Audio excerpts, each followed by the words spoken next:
Good morning. Welcome to the pre-bid conference for civil works for 21 projects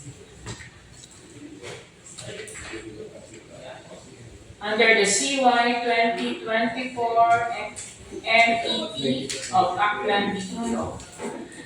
It is informed that we are being live streamed through Facebook account of DPWH Aklan DEO Bank. Before we start our pre-bid conference, let us first have a prayer to be led by Ms. God. Let us pray in the name of the Father, and the Son, and the Holy Spirit.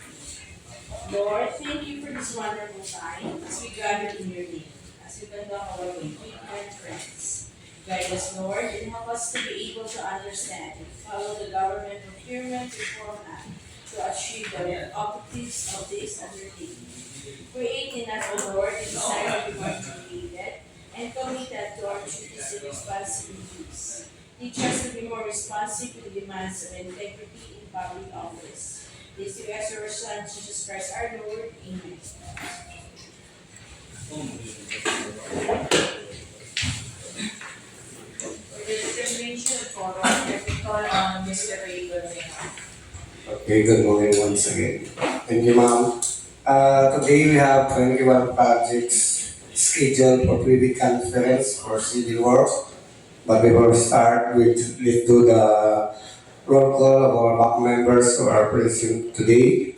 Let's start from our chairperson, Ma'am Vivian Dalida. And for the information, with Brgy, our vice chairperson is in Iloilo City, together with one of our regular member.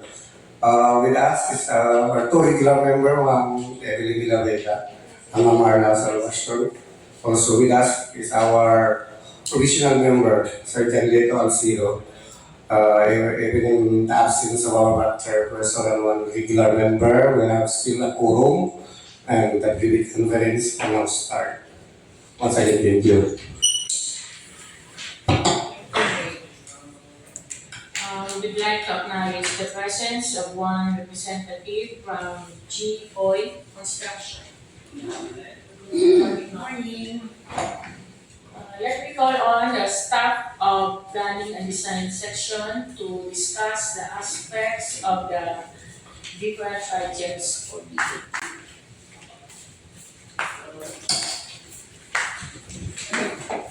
Good morning, everyone. For the contract ID of 24G0001, Jaime Cardinal Sin Avenue with a kilometer 278 plus negative 391 to kilometer 280 plus 093. Jaime Cardinal Sin Avenue with the ABC amount of 45,240,165 pesos. Its project duration is 104 calendar days.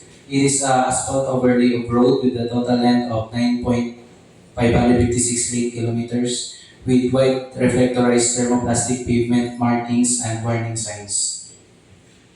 This is the location map of the project. The summary of quantities. This is the typical roadway section.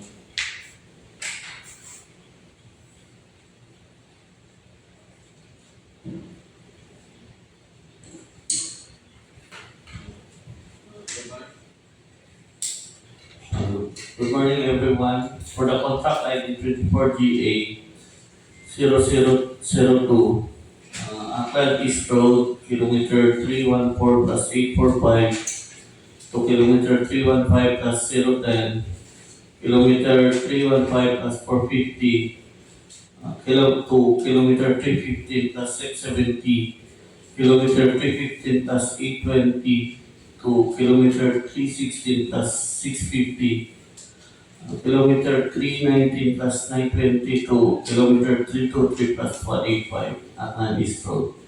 With the ABC amount of 104,580,910. With a project duration of 304 calendar days, Aklan West Road completing of 2.42 lane kilometer road with a 3.35 meter wide, 0.3 meter thickness, and 6.924 lane kilometer road 3.05 meter wide, 0.3 meter thickness with pavement markings. This is the straight line diagram, location map, and summary of quantities. This is the typical road, section A and B.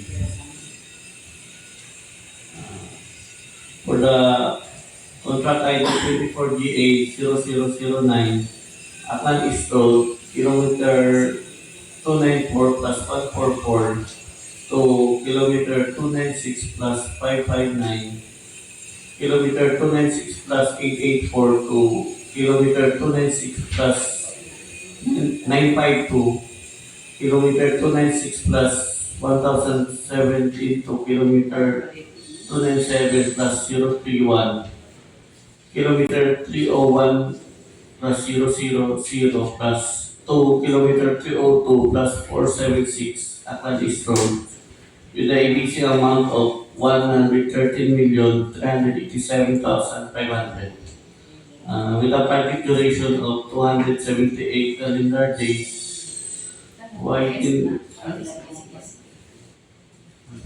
of road from 2 lanes to 4 lanes with 3.35 meter length.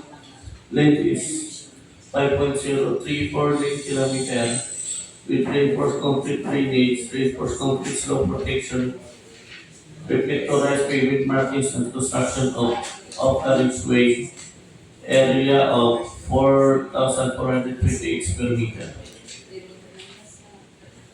This is a topographic layout, summary of quantities, and a typical road section.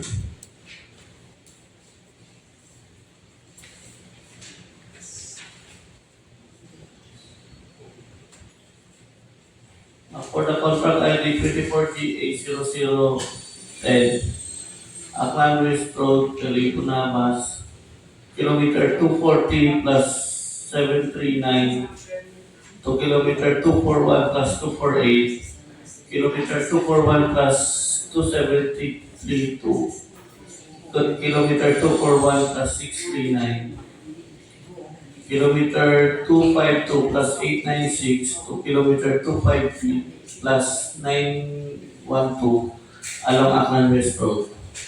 With the ABC amount of 68,187,550 with a project duration of 189 calendar days. Widening of road, Aklan West Road, Kalibo-Nabas.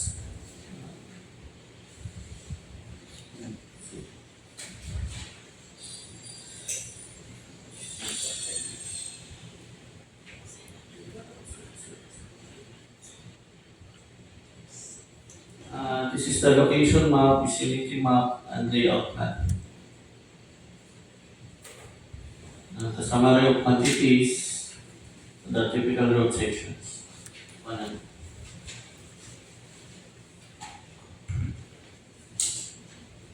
For the contract ID of 24GA011,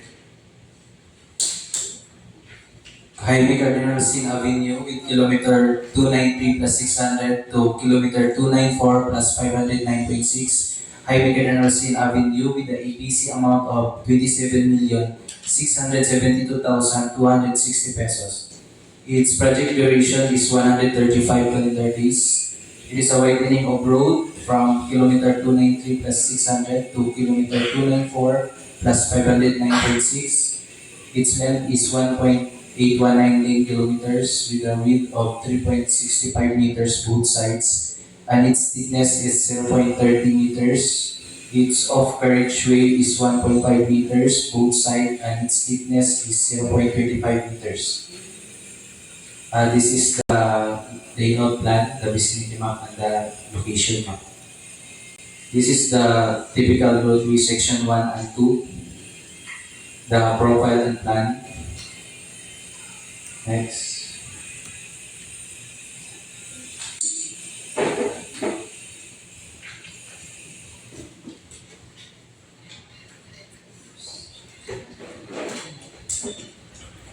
Good morning, everyone.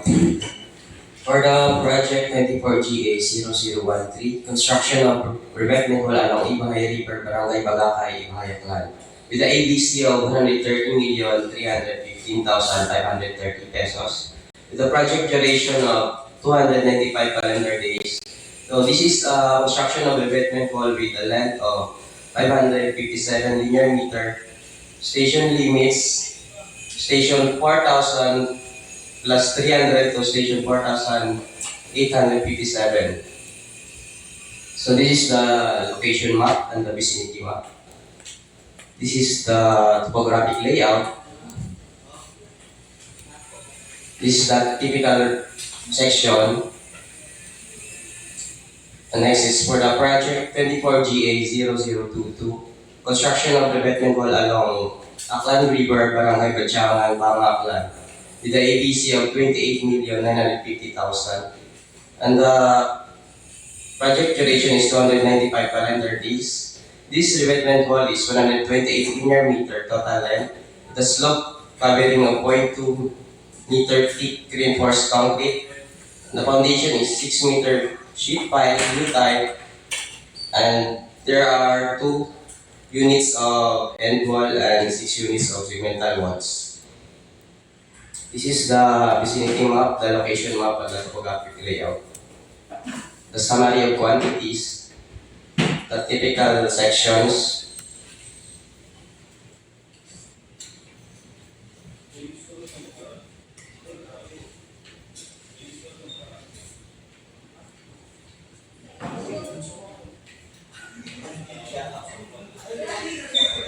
next for the project 24GA0027, NRJ Kabangila to Sitio Lago, Barangay Katmon, Altabas, to Barangay Angkawayan, Mambusa, Capiz Boundary Access Road in support of coconut processing facility, food processing, and banig product at Tabas, Aklan, with the ABC of 29,400,000.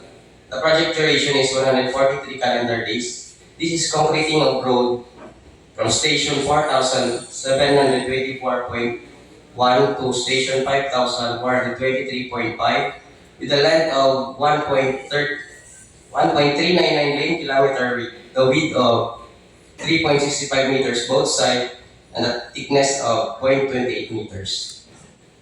This is the location map, vicinity map, and layout plan. This is the typical road sections. Next. Good morning, everyone. For the contract ID of 24GA0032, construction of road Barangay Agmahile, Aklan, with the ABC of 4,950,000. The project duration is 65 calendar days. It is a construction of road and it has a 2 section of road. It includes concreting and removal of PCCP, construction of slope protection and line bridge. The total length of 0.6 lane kilometer, 4 meter width of PCCP, and a shoulder width of 1 meter. This is the topographic layout, the location, and the vicinity map. The summary of quantities and its typical road sections.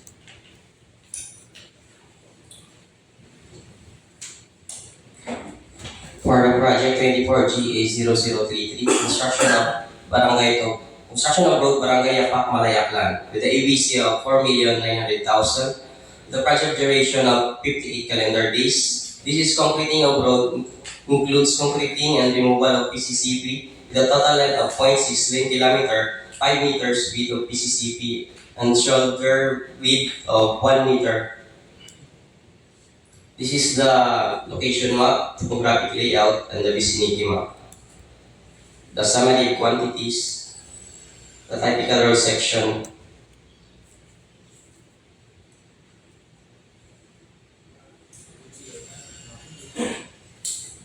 For the contract ID of 24GA0035, construction of road Sitio Martabana, Kamigawan area, Barangay Poblacion, Washington, Aklan, with the ABC of 4,950,000. The project duration is 63 calendar days. Completing of road length is 0.6 lane kilometer, section 1 to 3, with 5 meter thickness, with a thickness of 0.2 meters with shouldering, pavement markings, chevrons, and street lights. This is the location map. Summary of quantities. Its profile.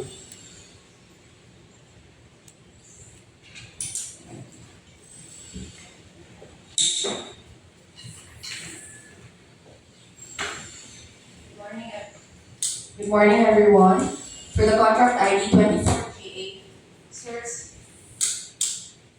24GA0065, construction completion of MPD Barangay Magallanes-Nabas, Aklan, with the ABC amount of 1,980,000 pesos. Project duration 90 calendar days. Construction completion of MPB, construction of 2 units of columns, footing, and beam, 1 unit of trusses with girts, purlins, and accessories, primered, 135 square meters roofing works, 427 thick grid-like color roofing with fascia flashing and gutters, 1 seats bleacher with 57 linear meter, plastering works for columns, beams, corbels, and bleacher, painting works for existing and proposed columns, beams, corbel, and bleacher, downspout, and 70 linear meter of storm drainage, concrete with steel grating, electrical works with 6 sets of 50 watts floodlight and 60 convenience outlet. Here are the perspective, location map, and vicinity map. The floor plan, side elevation, and front and rear elevation. The sections and spot detail. Next is the contract ID 24GA0080, construction completion of MPB Kalibo-Nabas, Aklan. ABC amount 1,980,000, project duration 90 calendar days. Completion of MPB construction of floor topping with embankment, reinforcement and rubberized floor paint, construction of a 2-tier bleacher with plastering and painting works, roof cladding equivalent to 64.07 square meters, installation of hanging basketball ring. The perspective, location map, and summary of quantities. The floor plan, front elevation, and section. Section, bleacher details, and the hanging ring details. Next is the contract ID 24GA0096, construction completion of MPB Rizal Ibajay Aklan, ABC amount 1,980,000, project duration 90 calendar days. Construction completion of MPB, installation of 3 units of full trusses, 3 units of center strut beams, 6 units of middle strut beams, and 5 units of side strut beams. Purlins, gutters, flashing, steel plates, sack rods, turnbuckle, cross bracing, bolts all in painted finish. 334.82 square meters of pre-painted metal sheets roofing, 5 units of catch basin and downspout on every column. These are the location map, vicinity map, and perspectives. The floor plan, the elevations, the details of the truss.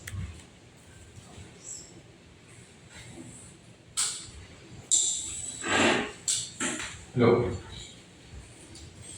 Good morning, everyone.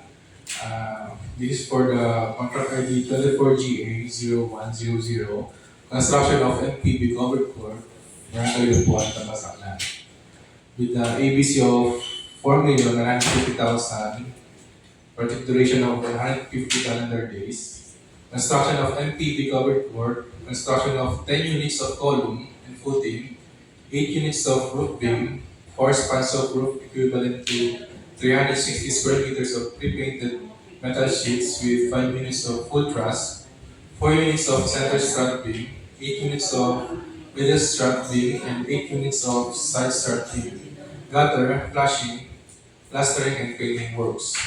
Construction of a 3-tier bleachers on both sides of the covered court, and fabrication and installation of 2 units of basketball ring overhang made of steel and fiberglass.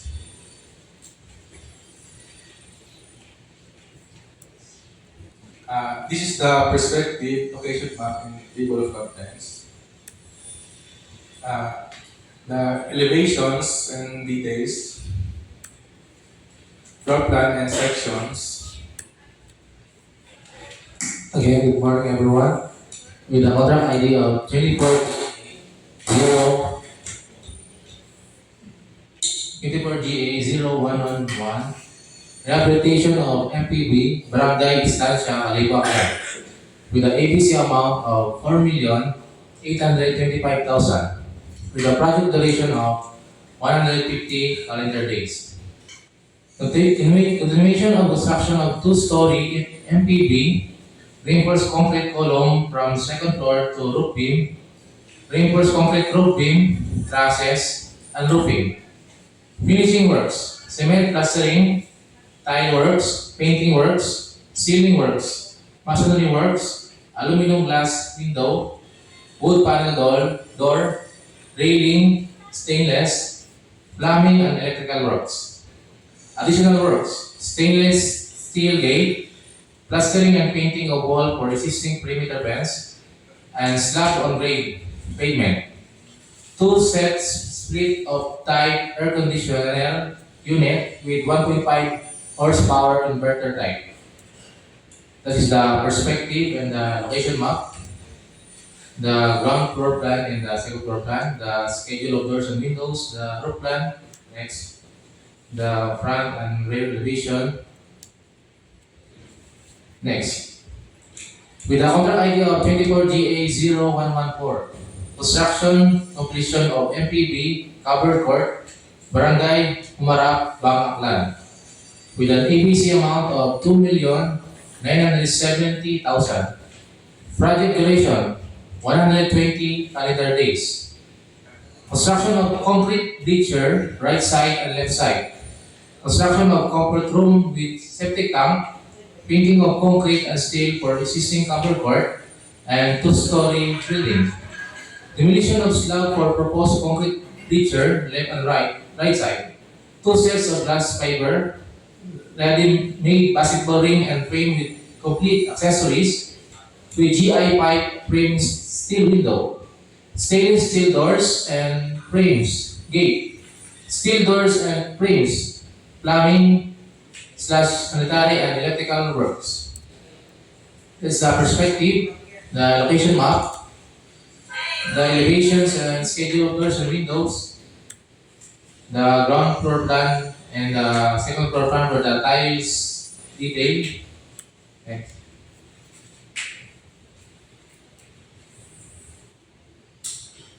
For the contract ID 24GA0117, completion of MPB covered court, Polo Elementary School, Barangay Polo, Aklan.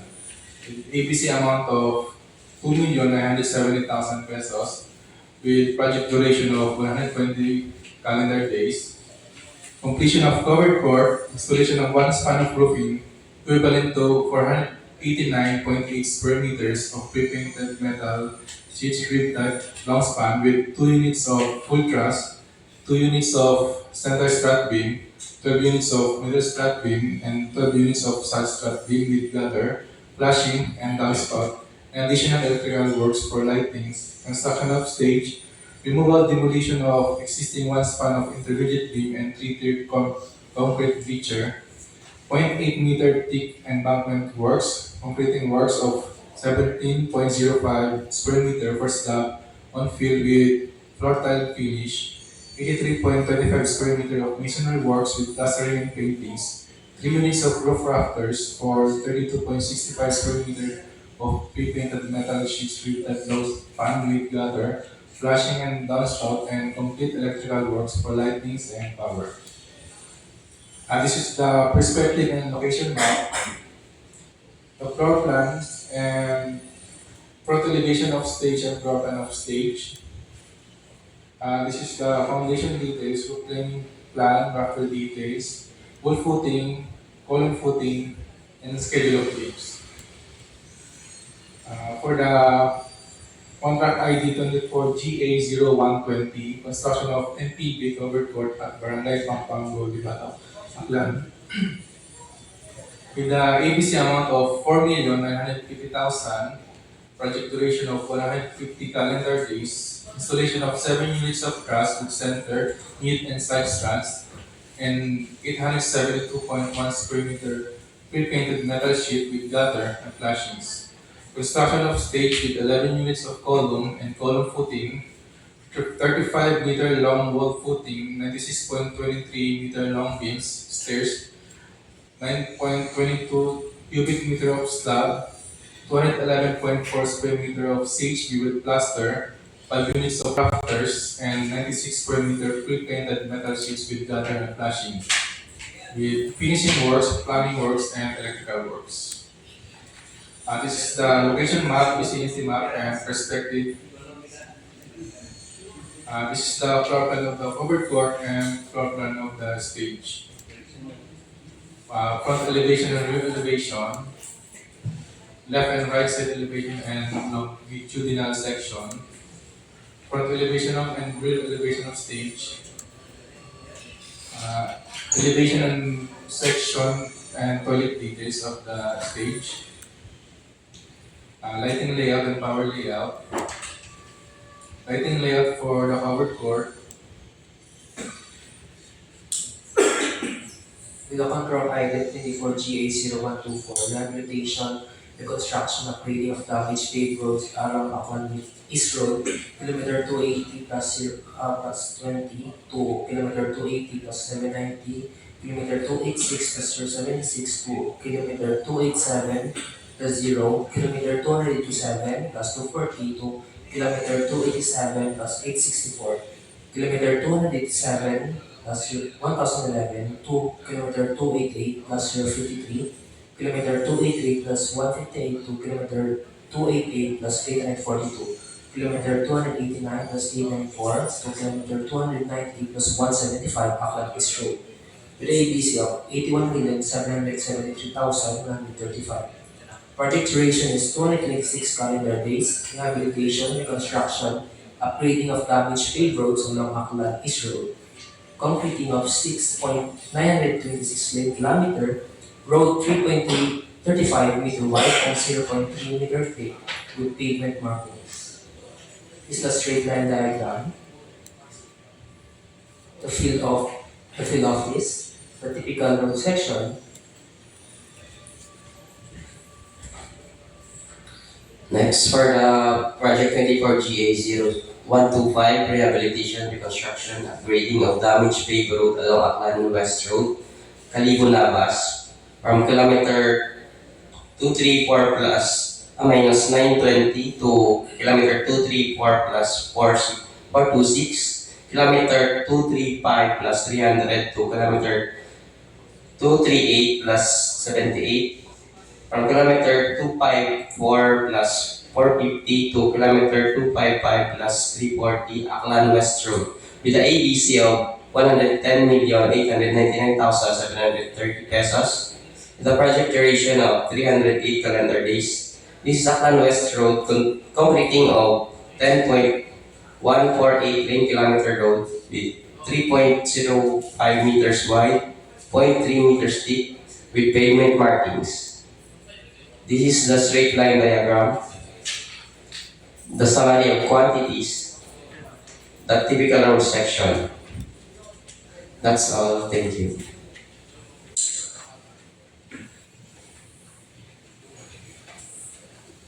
Thank you, planning staff.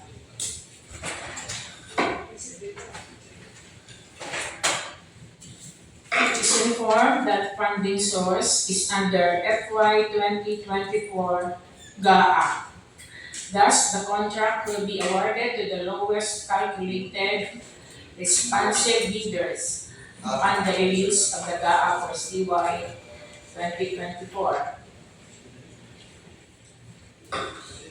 For the technical documents, we have the valid ICAB license or special ICAB license in case of joint venture.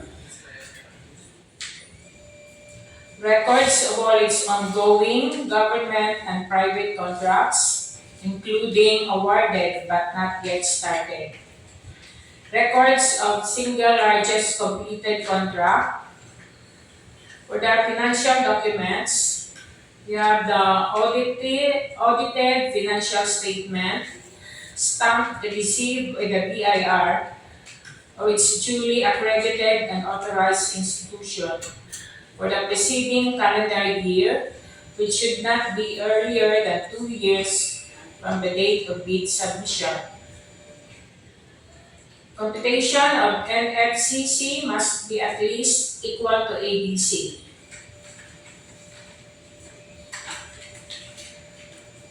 For joint venture, you have to submit the valid joint venture agreement in accordance with RA 4566 and its IRR.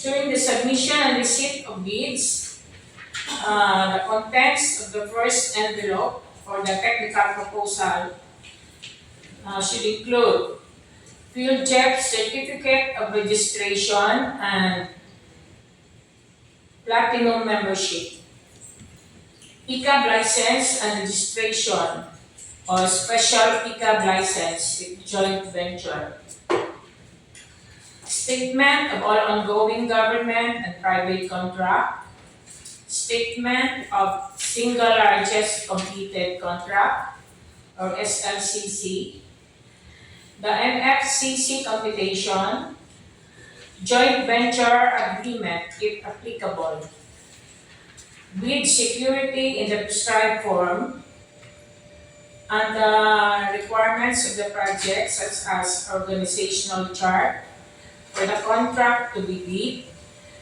list of contractors' personnel, list of contractors' major construction and laboratory equipment, and the duly notarized omnibus sworn statement. The contents of the second envelope for the financial proposal, which should include the bid form in accordance with the form prescribed in Section 9, bidding forms of bidding documents, bid prices in the bill of quantities, the detailed estimates, and the cash flow by quarter.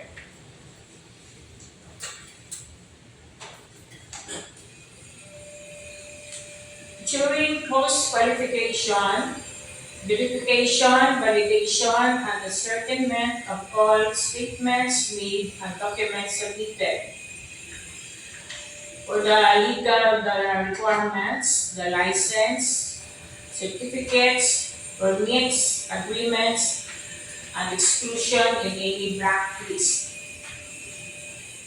For the technical requirements, field personnel, minimum work experience requirements should be satisfied.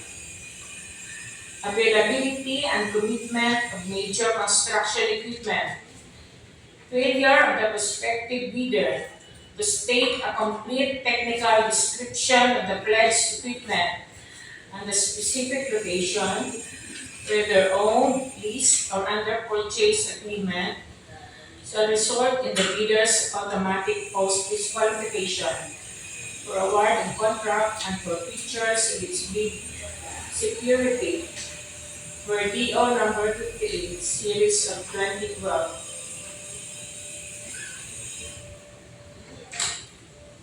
If the BAC verifies any of the following deficiencies to be due to the contractor's fault or negligence, the agency shall disqualify the contractor from the award.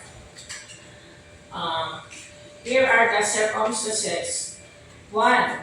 Negative slippage of at least 15% in any one project, or negative slippage of at least 10% in each 2 or more contracts.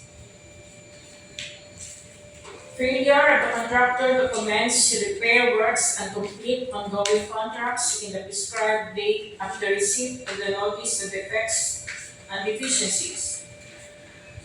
Failure of the contractor to commence repair works and contracts with pending certificates of acceptance in the prescribed date after receipt of the notice of defects and failures. Substandard quality of works or unsatisfactory performance per contract or conditions in the terms of inspection.